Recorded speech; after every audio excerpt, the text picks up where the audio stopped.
Hey, what's up, gamers? I'm Victor Lugo, EA SPORTS MMA designer, and it's time to learn and master the clinch. There are several reasons to use the clinch.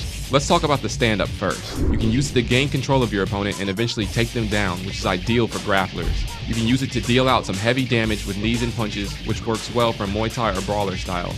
Or you can clinch to stop the momentum of an opponent that is overwhelming you with strikes. This is a strategy that works for everyone. Use this strategy often to protect yourself from opponents that are very aggressive strikers. I like to do this following a slip punch to avoid getting hit while attempting to clinch. Now there are 3 clinch positions you can get into: Muay Thai, over-under, and double underhooks. If you want to keep the fight on your feet, I recommend the Muay Thai clinch. If you manage to get your opponent into this position, the most important thing that you need to know is be patient. Don't just throw punches to throw punches.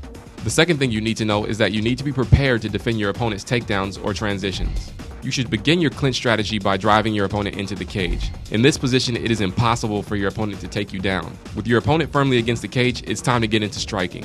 Your opponent does not have to worry about parrying your knees, so you need to focus on throwing punches and elbows to the head while mixing the occasional knees to the head and body. Knees to the head will cause massive damage, and knees to the body will drain your opponent's stamina. Be sure to mix up your strikes and avoid throwing several knees in rapid succession, or you could find yourself out of stamina and you could lose your dominant position. If you find yourself getting low on stamina, you need to stop striking and either defend and recover stamina or exit the clinch. Don't attempt to take down if your stamina is low unless you are in the last few seconds of a round. If you want to take your opponent to the ground or pin them against the cage, then the double under is the way to go. Like the Muay Thai clinch, you should eliminate the possibility of getting taken down by pushing your opponent against the cage. From this position, you should punish your opponent's body with punches and knees, making sure to rest when your stamina gets low. At this point, you have the option to either frustrate your opponent by continuing to pin them against the cage, or you can take them to the ground. You may find yourself in the over-under position. You can't do a lot of damage from this position, so the only reason to strike is to mask the vibration that happens when you go for a takedown or transition. That being said, mix up your strikes and try to get to a more advantageous position.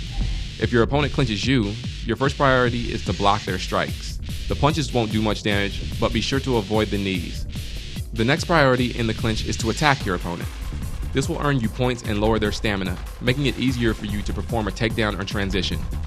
Occasionally, you and your opponent both want out of the clinch, but you keep denying each other's escape attempts because you fear that it may be a takedown or transition. In this case, you can hold the fake button and deny. You will deny all takedowns and transitions, but you will not deny escapes. Practice these clinch moves and strategies, and you will be a master of clinching in no time. Thanks for watching. Later, gamers.